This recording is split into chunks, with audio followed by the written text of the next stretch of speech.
Yep.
Hi, everybody. We're going to give it another 10 seconds to get the rest of our crowd on, but thanks for joining us, and hope everybody is well and safe.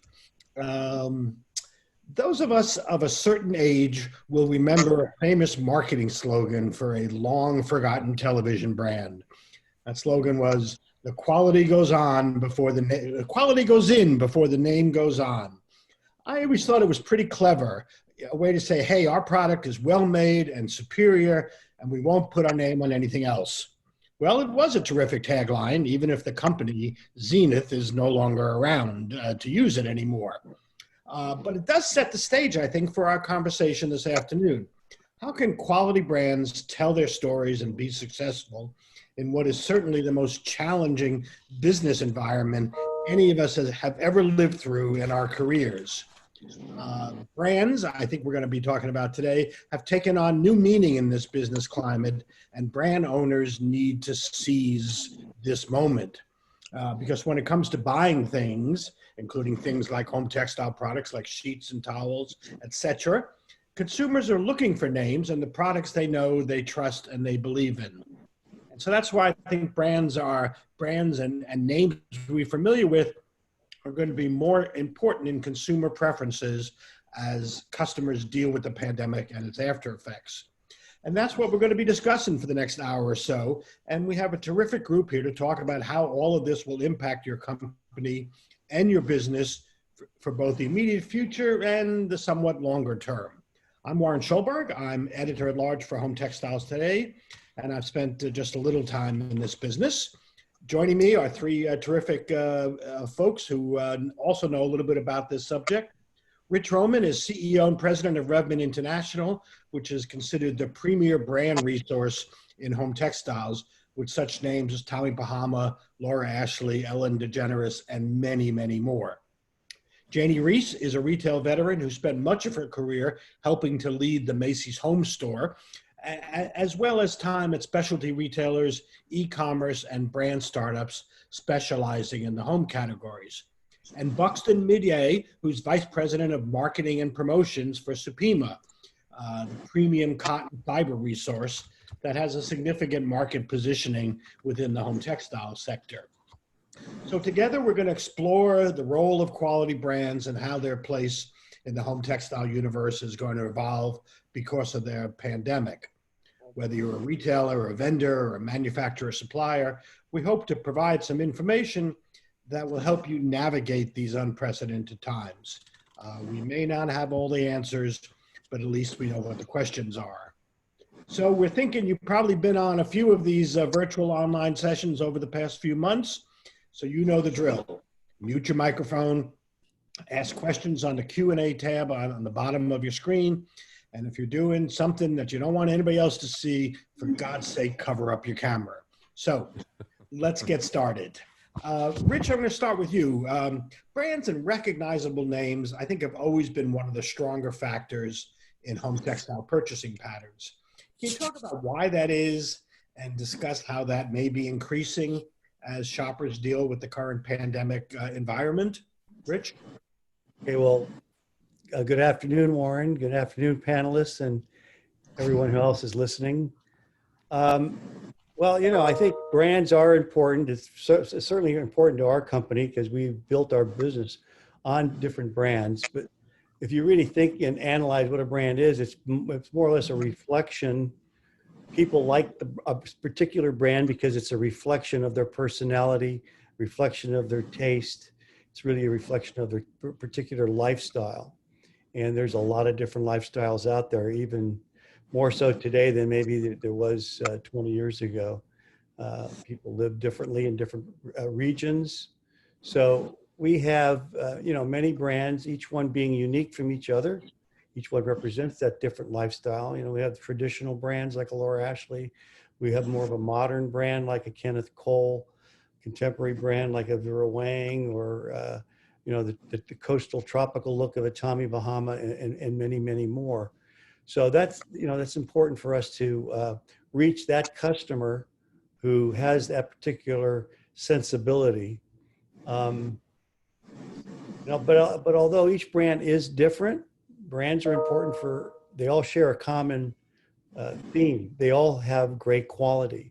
Brands are known for quality. So especially the brands that we've developed over the years, they're known that they're not going to have any, they can't afford to have poor quality. They can't afford to have poor PR with, in terms of where the goods are made. I know we spend a lot of money auditing our manufacturing partners in China and India, making sure that everything is being made properly with the right kind of people. We don't have child labor or prison labor. All that's very important.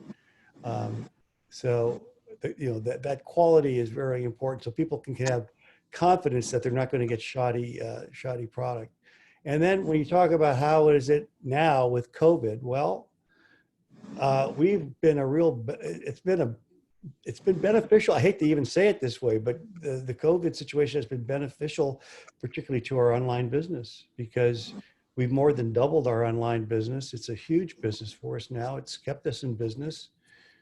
We actually can make money to sustain our business. We don't have to close down our facilities. We're not laying off people. We're able to really support our distribution centers in South Carolina. So it's deemed essential. So we've been operating it the entire time. So why is the quality important with the brand? If you're shopping online, it's essential because people don't want to buy things that they don't know of online. They can't kick the tires like you can in a store. They want to be able to buy something. Excuse me, I was supposed to mute the phone and I didn't. So they want to buy something they can trust, and the brands that we are marketing, at least, you can trust. They're well known.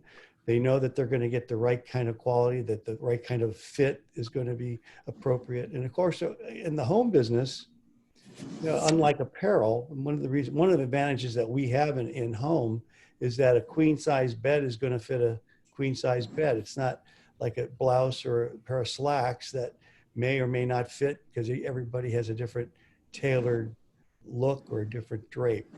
So I think brands have really helped us. If we didn't have the brands and we were selling on our no-name brands, and we have our own brands that we've developed over the years, more or less private label, white label type brands, and they do okay, but they wouldn't have been enough to sustain our business. So brands are essential in this day of COVID-19. And by the way, you look fabulous with your new beard. Oh, hey, thank you. Yeah. That's my COVID beard. Does the consumer attach more significance to a brand now because they just want they want that assurance of what a brand name brings to them? Well, I think if you're shopping online, it's very, very helpful to have that assurance, to have that perception of better quality, then if you're in a store, like I said earlier, you can feel the product like in a towel. You can feel it, touch it. It's tactile. It's a tactile experience. If you're watching it on a computer or seeing it on a computer screen, it's not the same thing. So if you could attach the brand to that particular product, it's going to be enough to motivate them to buy it because they can trust it. Not giving away any secrets. Do certain brands perform better in this kind of environment in your brand stable than others? Well, I think ironically enough, the more traditional brands, maybe it's not ironic, it's probably, Yeah. if you really think about it, our Laura Ashley brand is one of our oldest brands. It's our second oldest brand that we have. Is doing exceptionally well. We're way above our plan. Wow. And, Okay. and it's basically online business. And it's always been strong online, but it's particularly strong right now. And maybe people are wishing for a simpler time, a more traditional time. I don't know. There's still a lot of traditional customers out there that love the brand. Yeah, that brand has definitely endured. Janee, you've in your various roles in retail, you've seen brands come from many places, whether they come out of the fashion business, elsewhere at home, celebrities, hopefully not Kanye West right now, but many other sources. As a merchant, what relative factors did you look for that made brands successful, and which ones had the most enduring endurance based on where they came from? Right. I think the concept of brands and how they endure, I think you have to kind of break it down. You have the designers, which is Ralph Lauren, where he brings his ready-to-wear influence into his home brands, whether it's in textiles or tabletop or lamps or whatever he's doing. I think you have Calvin Klein with the minimalist approach, who's done a good job also in the textile industry. Tommy Hilfiger with his bright colors and his Americana look. Donna Karan with her colors. And of course you have Martha Stewart, who has endured a lot over the years, with starting way back with Kmart and then going to Macy's, and still extending her brand in many ways in the home area, including textiles. Laura Ashley, as Rich said, has just been, a constant out there. And I think I read there was just an award awarded to Laura Ashley or something recently, Rich? I don't know. I'm not aware of one. I know they just had they changed hands in London. Maybe that's an award. Maybe that was it. And then you have brands like, Macy's Hotel brand, which basically, has done extremely well. It stayed in its lane. It hasn't really gone away from what its main content is. It's only making itself better. If you think about brands like a Canon or a West Point Pepperell or a Martex or a Charisma, well, what really did happen to them? Was it the quality? Was it the retailer? Was it that they just didn't endure? And yes, they're still out there in some way, shape, or form, but certainly not a brand that someone thinks about as they do more in a designer or a hotel brand. I think, as I said, they're building a brand cannot be everything to everybody. I think you must think about, you have to have a vision, which many of the designers do, certainly all the licensees do. They have to stick to it, and of course always try to make it better, but not change it, because they know what the customer likes. So as I have to apologize to Janee for a minute. There was an award, but I thought you meant they gave us an award. They didn't get an award. They named us their licensee of the year. So I was thinking, yeah. Thank you. And I may want to add one thing about Laura Ashley. It's very multi-generational, because I still have some young person coming in to interview for a job, and they always say to me, when I was a little girl, my mother did my entire room in Laura Ashley. Mm-hmm. And I think there's maybe 3 or 4 generations now that would be the case. Well, it's funny. It's funny because in my notes on Laura Ashley, I have it. It's the young girl. It's the teenager, and it's also kind of like what the generation of Silvers are called today, who also like the brand. So I think it is so multi-generational out there. Yeah, and it So is the test of time. it. You know, to both of you, it is unusual for a brand to stick around that long, particularly in home textiles, where some of them have a shelf life decidedly shorter. So, Rich, you've been selling Laura Ashley as part of Revman, and then in previous stops. I mean, that brand's been in the market, what, 40 years? I think a lot of it has to do with Laura Ashley herself. You know, she always said she didn't like anything that was ephemeral. And so they stay very close to, they update colors a little bit, maybe the scale of a print a little bit, but basically it's the same traditional look. So a lot of the patterns were designed back in the 19th, 18th century. Yeah. And they're still around today. And there's still a lot of customers who like that tradition, the heritage and the authenticity of it. Okay. I think that's a, go ahead. People still remember the Laura Ashley stores that were out there that carried, whether it was ready to wear, fabric, window treatments. I think, that was a real, people visited that store. That was a destination store. That's right. I think that brings up a point about for brands that, that consistency in terms of their identity and what they represent. And levels of, you kind of spoke to levels of quality and standards. I mean, to really be,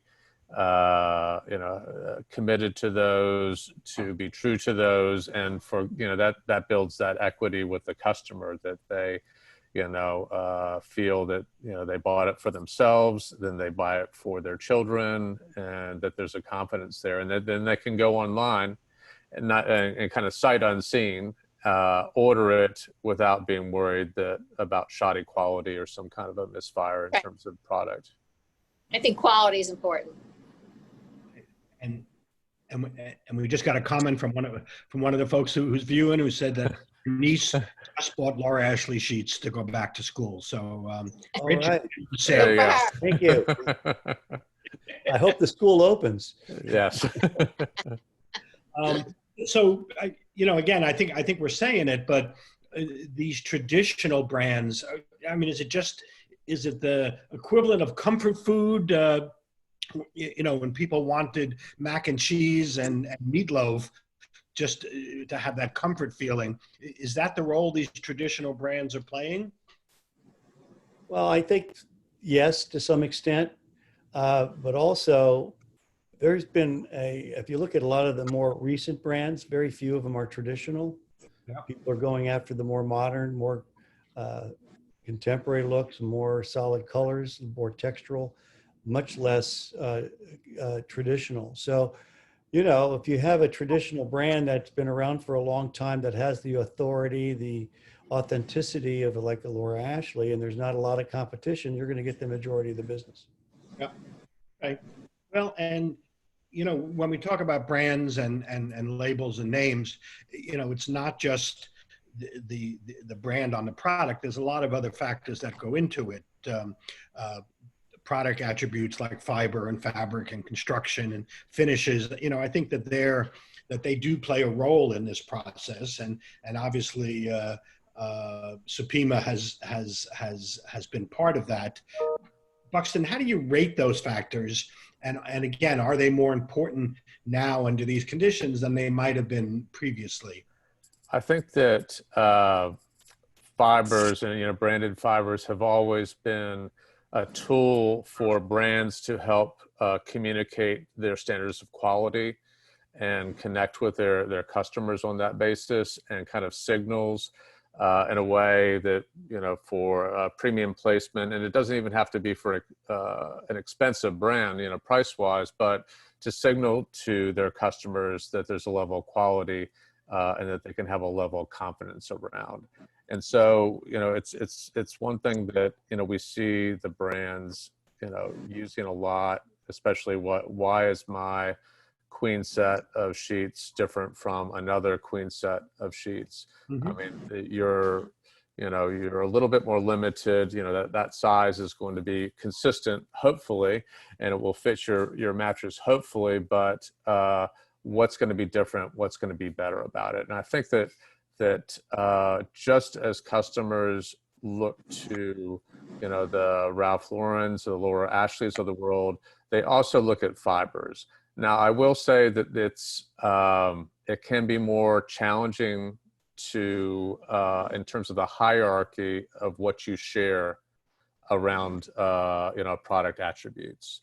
That you have kind of a top line Laura Ashley that to use that example, that aesthetic, that style, and then it comes to fiber and the product performance. And I think it's interesting to see when I see brands that have been really successful in this area of challenging communication. I think a lot about kind of your traditional catalog companies. I think about Land's End. I think about a Garnet Hill, Company Store, companies that are kind of used to and comfortable with two-dimensional catalog. Just it goes out on the paper and they have to speak to it in words. And you might have a call center where a customer calls in with a question, and that somebody, you don't have the product there, not even a picture in that case, but you have to be able to connect and translate what makes a Lycra better, or a SUPIMA, or a Tencel. You have to take the attributes, the length, the strength, the micronear, what the heck do those things mean, and really translate them into performance and how this is going to make for a better experience, how you're going to sleep better, you're going to sleep cooler, you're going to be more comfortable. And so I think those things are more important than ever, just as brands, consumer brands, designer brands are important. I think that the fiber brands are more important than ever. And I think rising to that challenge of making the connection on how they make a difference, that's where the work is. And I think the opportunity, frankly, because that's an ongoing process that we spend a lot of time working with, Rich and other, partners on, not just, it's not that, we're very happy when they use our fiber, but it goes beyond that. How do you tell the story? I think Buxton said, though, on performance, I mean, post-COVID, I think the consumer wants the product to wash well, to wear well. I think the consumer might be buying less when it comes to it, but they're very intentional about their choices. And one of the things I think that's important right now that we can bring into the conversation is, what has customer reviews really done to performance? I mean, reviews really play a huge role in the customer being right now very attuned, where he or she might have been not as attuned because they were able to go to a store, but right now they have their phone, they have their iPad, they can see a review, 1, 2, 3, they can see the pluses, the minuses, it's at their fingertips. And I think that plays a huge role today. And I think that, Rich, you as a licensee, and certainly Buxton as the SUPIMA label, I mean, I think reviews to you has got to be key to your business. Well, they're absolutely critical, particularly when you have a large percentage of your business direct to consumer. So we work very, very hard now. We're spending a lot of money on content to make sure we can describe the product properly and talk about the performance attributes that the product has. We do a lot of now social media, working with bloggers and influencers to get the message across. We also send out, I forget the name of the company, but we send samples to these people who will do reviews. I forget the name of the company that we use. There's several of them out there. Yeah. and they're independent, but we send them the product, they will use it, and they'll do the reviews. And we usually do pretty well with those reviews, and that helps. I mean, nobody's going to buy something that has a 1-star review, let's face it. No. We love the way the market has evolved, because SUPIMA, look, we're a premium fiber. Our cost relative to regular cotton is usually twice as expensive, but it performs really well. And we always felt at a bit of a disadvantage that you could put together a product for shelf appeal that might have a finish on it that made it feel soft, but that actually, cut down on absorbency for a towel. But, when you go in and you buy that, it's done. Whereas now with the reviews, I think there's the opportunity for a premium, more expensive fiber to really show how it can perform and have that longevity that improves. Whereas, and people, especially COVID times, when we're spending more time in our homes than kind of like it or not, you might get a deal on these products, but you also have to live with them and use them. And that I think that, for something that is of lower quality, that becomes apparent quickly. So where do brands and names and product attributes, where do they fit in the matrix in the purchasing pattern versus color or pattern or design, and of course price? Again, I know there's not a one size fits all, but Rich, how do you rate that? Well, first of all, we have a problem with that. Unlike shampoo or toothpaste, people repeat that with a lot of frequency, once a month or every other week or whatever. Our product, we sell our product infrequently. So a consumer who may love a brand, loves the color, they buy it. Okay, 2 or 3 years later, they're tired of looking at it. They want a new color scheme. They want a different scale of design. They still may like the lifestyle of that particular brand. But if we haven't kept current, if we haven't updated the look, we haven't come up with the current color scheme that is important today, they walk into the store and they see what they're looking for. They have an idea what they want. If we don't have that in that brand, we're going to lose the business to someone else. Also, price is important. We have to we can't just assume that everything's sold at the same price point. It's not. So our price has to offer a value. It has to have the correct intrinsic value for the customer in order for them to make that purchase. And it's a big purchase normally when you're redoing a bedroom. You're buying a lot of pieces to put that bed together. Sometimes you coordinate it with windows, and people want to. That's an investment for them that they want to enjoy for a few years. So that's really critical. If we fail to be current, we fail to come up to be updating our brands, then we're going to fail to get that customer back. Amy, as a merchant, where did you put brand versus pattern, price, construction, etc.? Well, you can have the greatest brand in the world if you don't have the right. I'm sorry, did you ask me? Okay, go ahead, Gene. One of you can start, Rich, and then Janee can pick it up. That's fine. Okay, I mean, you can have the greatest brand in the world if it's not what the customer is looking for. You're not going to get the business. I mean, color is important. They usually have unless they have no idea and they just want to shop and they see something that inspires them. I mean, there's customers like that too. But like gray is. White and gray today are big colors. Sounds very basic, but we have a disproportional amount of our business being done in gray, different shade, 50 shades of gray, and entirely Rich. And then white. We're trying to do different textures with white, different constructions of white, maybe because people want a nicer, cleaner, fresher environment. White's very important right now. I'm sorry.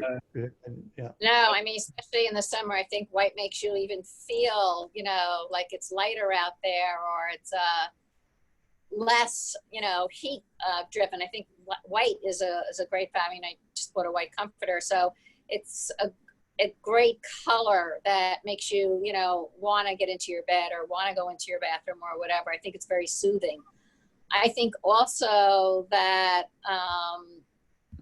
you know, it's gray is a very soothing color. And I was at a paint store the other day just picking up some paint just to do some, believe me, I wasn't doing it, touch-ups here. And I asked them what the best sellers were, and they said anything in the gray family were the best-selling paint colors. So, and this was at a Janee, so, you know, they kind of know what's going on out there. So, I mean, I think they do. So I think it's interesting that colors, you know, go across different areas of consumer attitudes and what they're buying. Yeah, and I would just add, you know, there's a sense of trust and accountability, that they want to know that they're getting what they're, you know, paying for. And that's kind of where the fibers, where we try to play a supporting role at SUPIMA, is having that transparency and being verifiable, and that you know where it's from. We recently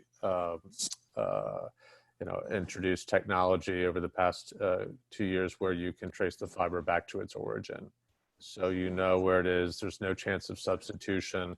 And that's just something that gives, you know, adds to kind of burnish the brand, make it stronger, helps the people at that brand sleep soundly, that there will not be any tell-all newspaper, you know, article, you know, there won't be emblazoned on the headlines of HTT the next day that there was a switcheroo. But I think people, that might be just something that's people are definitely looking at the styles. They're definitely want to have that relationship with the brand, but they also, there's a level of accountability that shows up, as we were talking about the reviews, that people hold brands accountable, you know, for certain standards, and if they don't meet them, you hear about it. Well, and we got a question, you know, about the emotional connection that people have with certain brands, and they used Jessica McClintock as an example of a brand that I think kind of plays in a similar space to Laura Ashley, just in terms of Yes. Laurel. A little girl grew up with that brand. So, I mean, that emotional connection also important. Yeah. I mean, Janee, yeah. Yeah, I mean, I think there is emotional connection to it. You know, I go back to the Laura Ashley dresses and the Jessica McClintock dresses. They were kind of had the same look and were in the same area, you know, from my department store background. But I think that it's important. I mean, people know what they want. They know the brands they want. They know the fabrics they want. They know what they're looking for. It makes them feel comfortable. And I think right now in this COVID, because we're certainly not post-COVID environment, people want that comfort level. Like I think Warren or somebody said, you know, the food we eat, we don't be comfort food. You know, we're not going out and doing anything elaborate. I think that going back to basics has really become a really important thing. And maybe that's why white and gray sheets are selling, because they are going back to basics and making it easier for themselves. Okay. Okay. I know I did not have a Jessica McClintock dress. Clear. Mine was Nate. Just you're all my witnesses, so it's okay. I had a question too about, where do store brands fit into this, or where does the store as a brand, if the consumer, if the shopper associates that purchase with a store rather than a manufacturer or licensor brand? I think that used to be more the case a few years ago when there were more stores. Okay. Okay. Than there are today. So, you know, the Image has a, you know, I'm certainly, you know, Saks Fifth Avenue, Neiman's have done so well lately, but Nordstrom's has, and those have, you know, a very positive feelings about the quality that those stores sell. So I do think there's more trust from the consumer. in shopping in those stores, even if they're, I don't know if you're talking about private label or not, but whatever it's in the store is probably perceived to be more upscale, a little bit better than maybe some other moderate stores. Well, and I think the question there was talking more if you buy something at a store, you hold that store responsible, even if it's not their brand. And when you have a trouble with it, you bring it back to the store. You don't bring it back to the manufacturer or the licensor. And you certainly don't bring it back to SUPIMA. So we do get that though sometimes. We'll actually have product come back to us that just because the SUPIMA label is prominently on there, but we obviously have to share that with the brand. That's not what's in those vials behind you, right? No, that's right. This is a dirt to shirt display for SUPIMA. Start with the dirt and the seeds and the bowls, all the way to the yarn and the fabric. So. I think also to add to that, stores need to pay attention to presentation, customer service. As brands lend themselves to credibility, there's got to be a credibility in the stores that they believe in it. Sales can be larger in stores, as we all know, because of upsell and cross-sell, which is not as much, although I know everyone on e-com is certainly trying for that. But it's certainly easier for a trained sales associate to upsell or cross-sell the customer that they have because of their knowledge to another product that might go with, if they're buying use Laura Ashley, if they're buying a comforter or a sheet, or add on a pillow or add on a rug or add on, some other items, it's much easier in a store than it is online. I think that retailers can, and some have, some haven't, can add entertainment, they can add social engagement, they can try to align themselves with the customer as much as they can. I think in one of the things that, Warren, you had asked about is direct to consumer. I think there it's more identifying maybe with social responsibility. And then the one thing that Warren, you and I have spoke about in the past is the digitally native brand, specifically in the textile industry, whether it's a Parachute or a Brooklyn, which I think came up before, but those are brands that were founded, launched, nurtured, online, and they've really become the disruptors in the marketplace in a way, and they've taken a significant market share. I'm not saying from you, Rich, or anything like that, but from a lot of other brands out there, because they communicate to their customers much differently. They communicate with analytics, applying data-driven principles, and they kind of know who their customer is, and I think that's a repeat customer as well. But I think we can't not talk about the digitally native brands and the direct-to-consumer brands at the same time. Do you think they resonate more now during these kind of conditions than they might previously?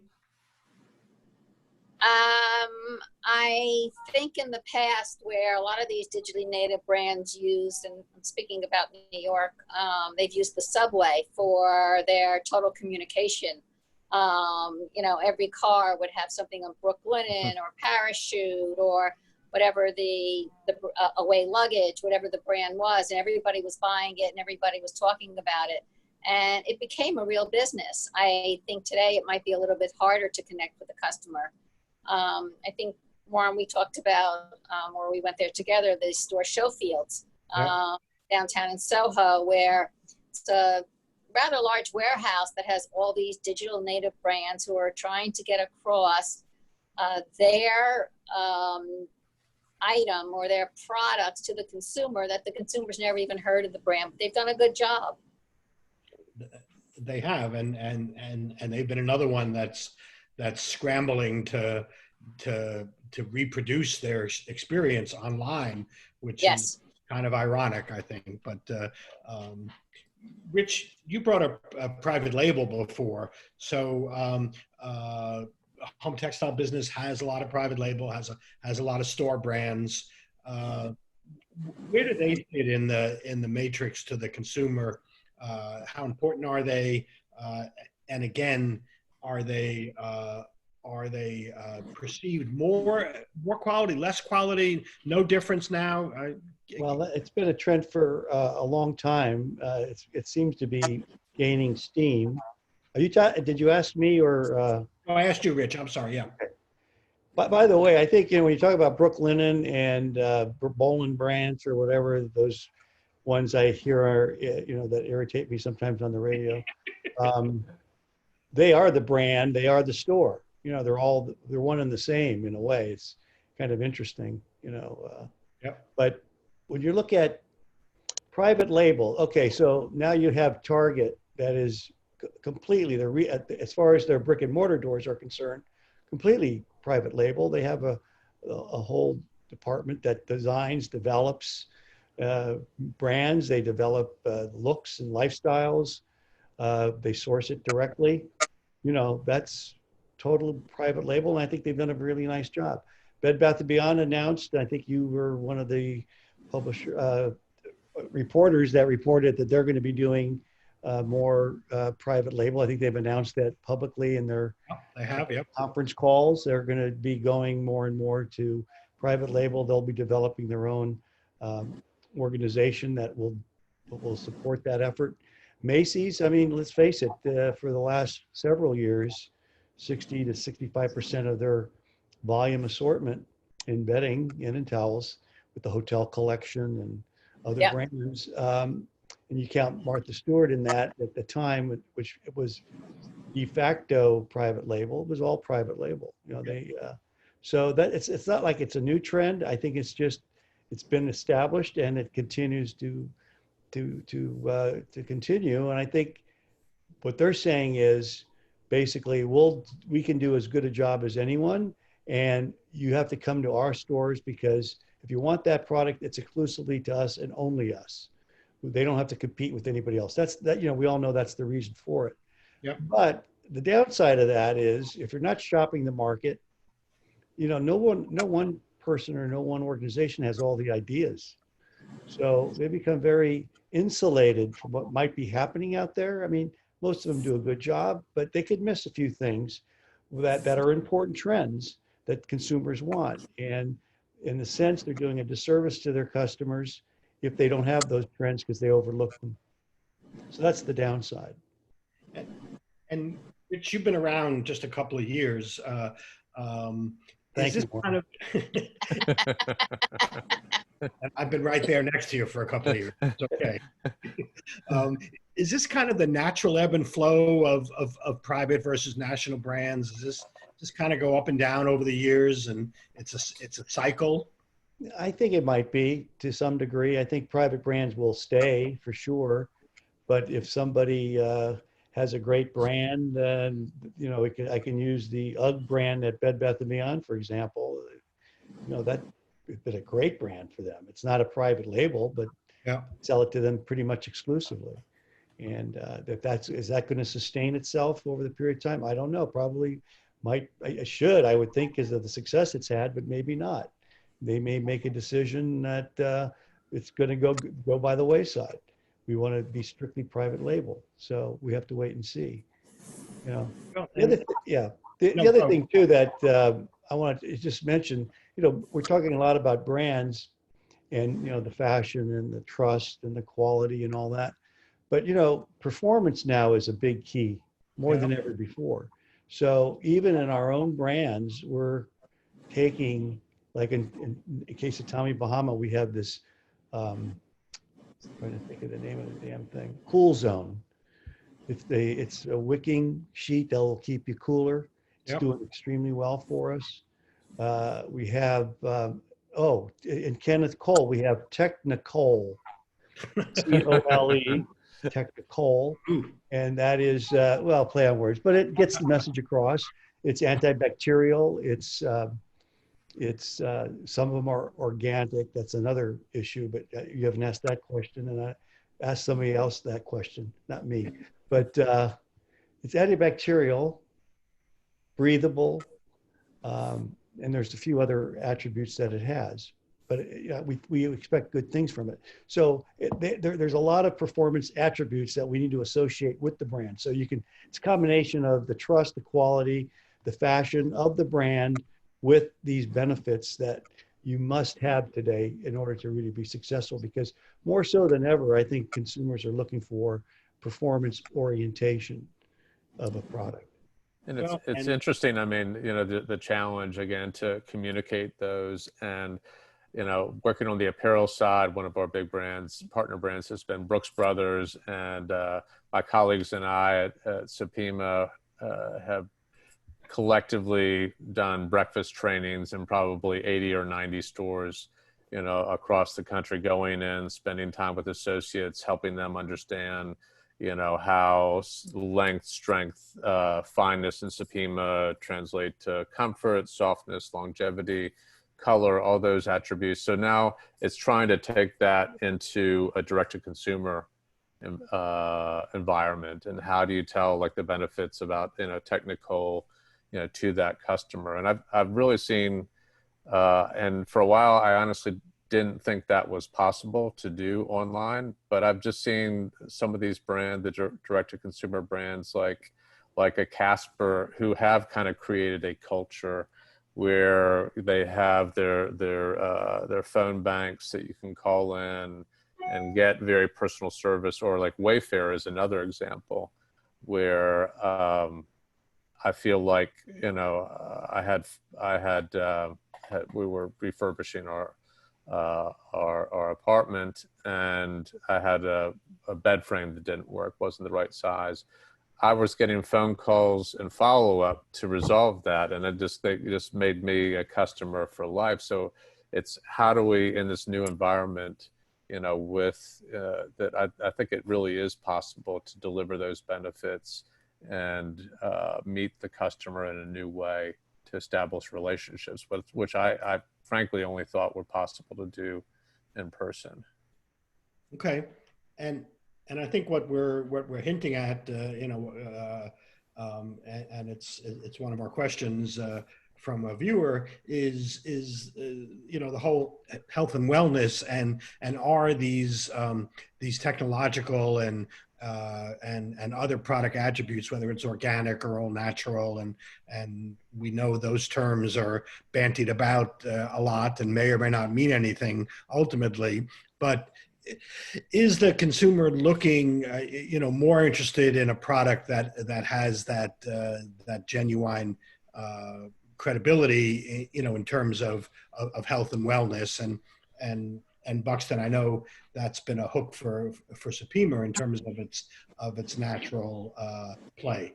Yeah, I mean, SUPIMA, of course, is a natural fiber, and is biodegradable, compostable. I think that the consumers, they expect that as a starter, that you have to be operating in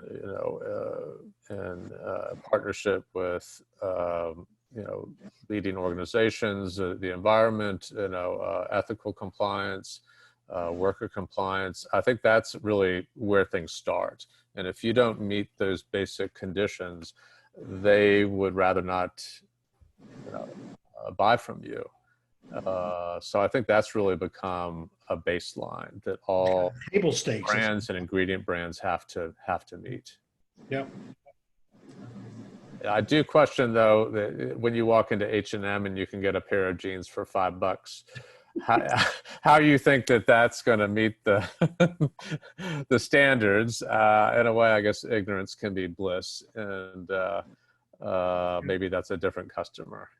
Well, yeah, and that's kind of the hypocrisy, if you will, of a shopper that wants sustainable products and is all concerned with the environment, but will buy a T-shirt at H&M that they know they're going to wear 4 times and then throw it away. So, but yeah, I mean, for us, I mean, we really we didn't want to talk about bandy around terms like sustainability.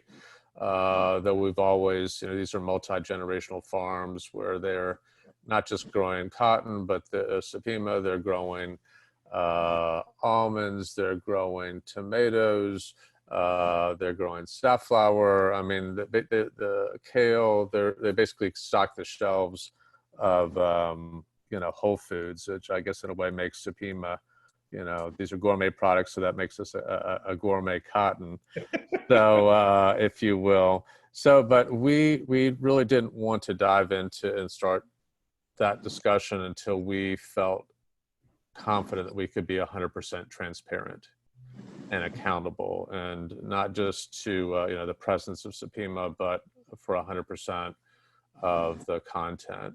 And so I think that's, again, we want to have that there. I think all brands want to be able to answer any question, and that we're doing things. I know, Rich, with the brands you work with, Janee, we partner with Macy's.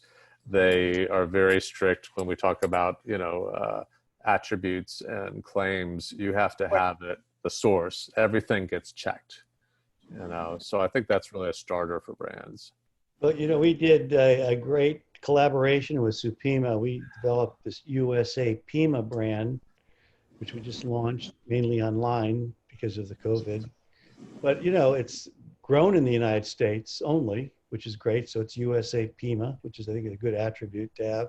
But it's a long staple cotton. It's stronger. It lasts longer. It's softer. It's more breathable, more color fast. And online, you can talk about all those attributes. So not only does it, look good, you can really explain to the customer the benefits of this product, which I think is important.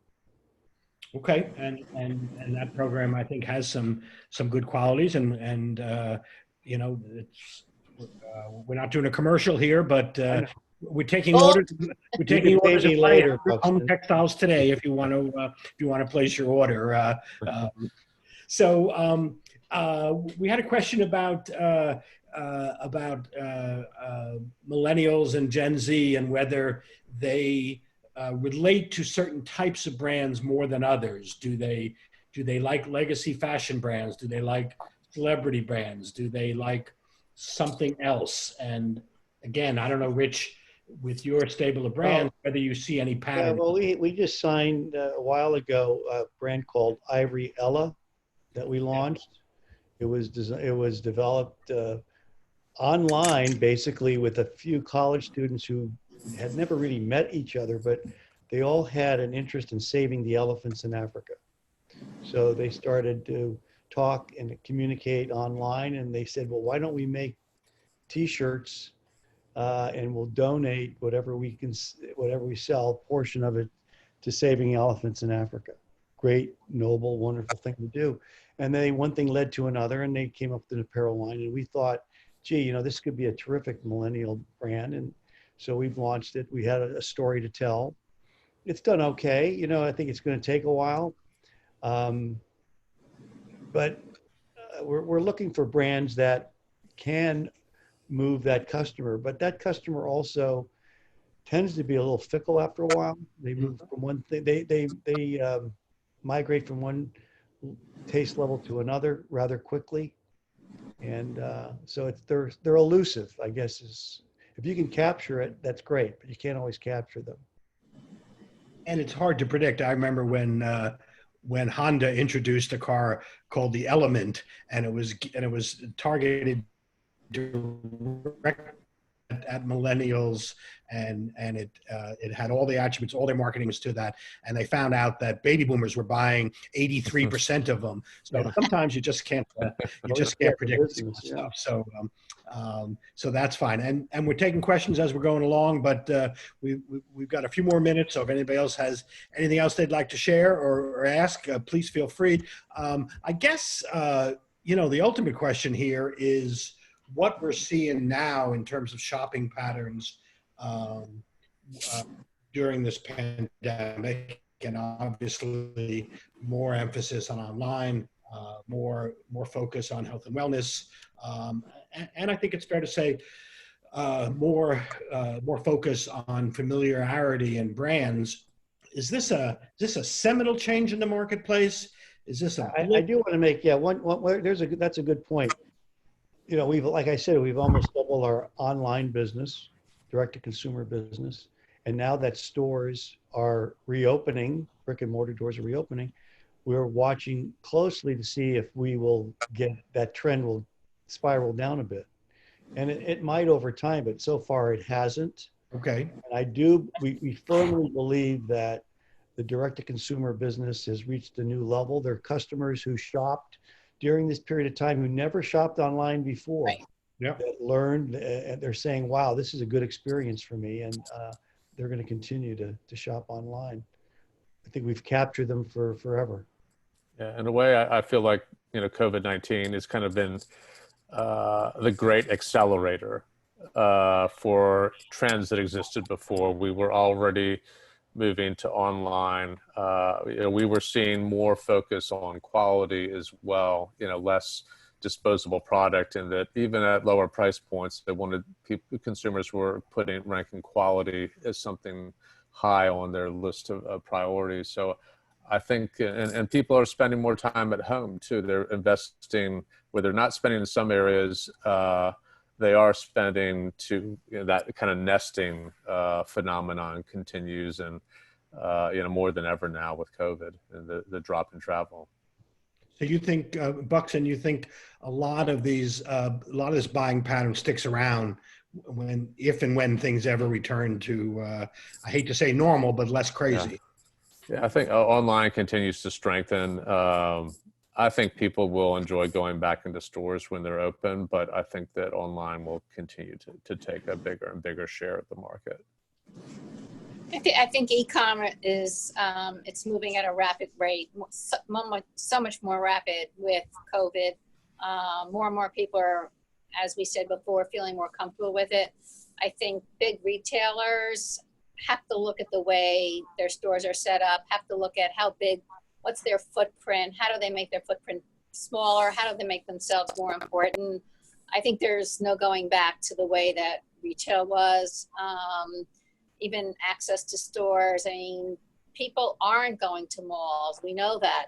They're not getting in their cars. They're afraid to right now. So I think that there's going to be more and more new businesses online, not less.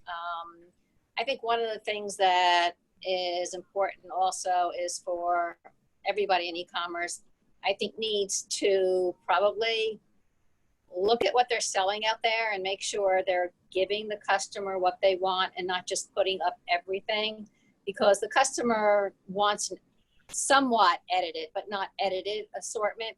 They don't want to see everything out there, so it confuses them, then they can't make a decision. So I think that's important. I think the coronavirus has really, upended the way that conventional, wisdom about what it takes to drive shoppers to shop these days. So I think everything has to be rethought, but e-com is definitely the way to do it, not the stores. Yeah, it's been interesting to watch as kind of digital natives like Casper, as they, go from fully online and try to strike that balance with having a retail presence also. And right. Now that, even as small as that was for them, might need to be recalibrated. Correct. In context, but it's going to be interesting to see that play out. Like, what is the best balance between your online as well as, a retail experience, and people want to go in and, lie on a mattress and want to do that, in person. Okay. Well, I think our closest occurrences to what we're going through now were, certainly the Great Recession of 08 and 09 and 10 years before that, 9/11. And what we found was that many of the predictions that were made during the periods that these things were happening turned out to be colossally wrong. And I think it will be fascinating to see how this all plays out. And I'm sure a lot of what we said was true, so that's good. And viewers, it's up to you to figure it out which was and which it wasn't. But I want to thank our panel. I want to thank our viewers. We know you probably had about 18 other Zooms that you could have chosen, and we're flattered that you chose us. So we appreciate your time. If we didn't get to your question, I'm sorry, but we tried to get as many in as possible. So this session is been recorded, and I think you'll be able to access it on the Home Textiles Today website, probably starting tomorrow. So if you missed anything and you want to relive the best of this, you can go on there. So thanks again to everybody. Stay safe, stay sane, and we'll see you all next time. Thank you, Warren. Thanks, Warren. Yep. Thanks, everybody. Thanks, Warren. Thank you.